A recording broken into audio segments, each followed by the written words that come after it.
सकाळीच राजा निघताना बोले, रोज सकाळीच राजा निघताना बोले, गोष्ट सांगायची कल राहुनिया गेले, गोष्ट सांगायची कल राहुनिया गेले, बांधीन मी थकलेल्या हातांचा झुला, बांधीन मी थकलेल्या हातांचा झुला, दमलेल्या बाबांची एक कहाणी तुला, दमलेल्या बाबांची एक कहाणी तुला. आवडलं ना गाणं? छान आहे ना? पण मित्रांनो, हे फक्त एक गाणे नाही, ही खरी गोष्ट आहे. गोष्ट आहे माझ्या, तुमच्या, आपल्या सर्वांच्या वडिलांची. हो, माझ्या पप्पांची, माझ्या वडिलांची. जी सांगण्यासाठी मी शिवज्ञा प्रताप पवार, जिल्हा परिषद प्राथमिक शाळा तप्तेश्वर, इयत्ता पहिली, आपल्या समोर विषय मांडत आहे माझे वडील. आई म्हणते, देवासमोर प्रार्थना केली की देव आपली सगळी इच्छा पूर्ण करतो, पण माझ्या पप्पांसमोर प्रार्थना करायची गरजच नाही. मी न मागताच माझी सगळी इच्छा पूर्ण करतात.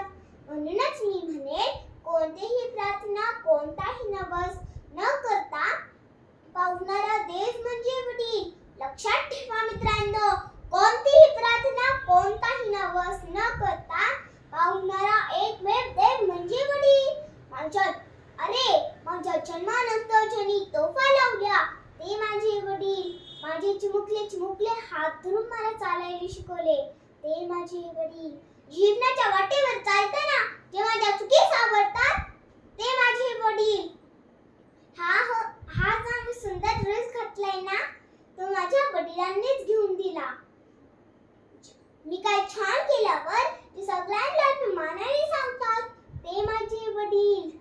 जे माझ्यासाठी दिवस रात्र कष्ट करतात ते माझे वडील.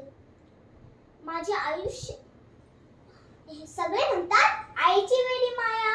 हे जरी खरे असेल तरी मी म्हणे, वडील असतात संपूर्ण कुटुंबाचा पाया. आईची वेडी माया, वडील असतात संपूर्ण कुटुंबाचा पाया. ह्याचं खरं कारण म्हणजे आई घर सजवते आणि बाबा आयुष्य सजवतात. हो, आई घर सजवते आणि बाबा आयुष्य सजवतात. आई घराचं अंगण जरी असली ना, तरी बाबा घराचं कुंपण आहे. हो, आई घराचं अंगण जरी असली ना, तरी बाबा घराचं कुंपण आहे. कारण प्रत्येक संकटाला सर्वात अगोदर सामोरे जातात ते असतात आपले बाबा. माझ्या आयुष्यातील सर्वात सुंदर व्यक्ती म्हणजे माझे वडील. मी त्यांच्यावर खूप प्रेम करते. ते माझी खूप लाड करतात, माझे सगळे हट्ट पुरवतात. पण जर काही चुकले तर बाबा रागवतात बरं का. मोबाईल जास्त वेळ पाहिल्यावर ते चिडतात.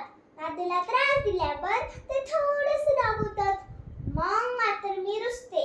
मग ते लगेच माझा रुसवा काढून मला हसवतात. पण जर का मी आईला त्रास दिला तर बाबा खरंच रागवतात. मला समजवून आईची माफीच मागायला सांगतात. आजीबाबांची काळजी घेतात. आईचा, मोठ्यांचा आदर करावा, गरजूंची मदत करावी हे मला शिकवतात. माझ्या पायाला साधी ठेच जरी लागली तरी डोळ्यात पाणी येणारे माझे हळवे बाबा. माझ्या पायाला साधी ठेच जरी लागली तरी डोळ्यात पाणी येणारे माझे हळवे बाबा. मला मात्र झाशी राणी लक्ष्मीबाई, माँसाहेब जिजाऊ, रमाई यांच्या गोष्टी सांगतात. त्यांच्यासारखं शूर बनायला सांगतात. पण बदलापूर सारख्या अत्यंत वाईट व माणुसकीला काळीमा फासणाऱ्या घटनांमुळे एकीच्या काळजीनं घाबरलेल्या माझ्या बाबांसारखं सर्वच बाबांना एवढंच सांगेन, बाबा तुम्ही घाबरू नका. बाबा तुम्ही घाबरू नका. तुमच्या संस्कारांचं बळ घेऊन उंच उंच आकाशात उडणारी मी. आले जरी संकटांचे वार, रडणार नाही लढणार मी.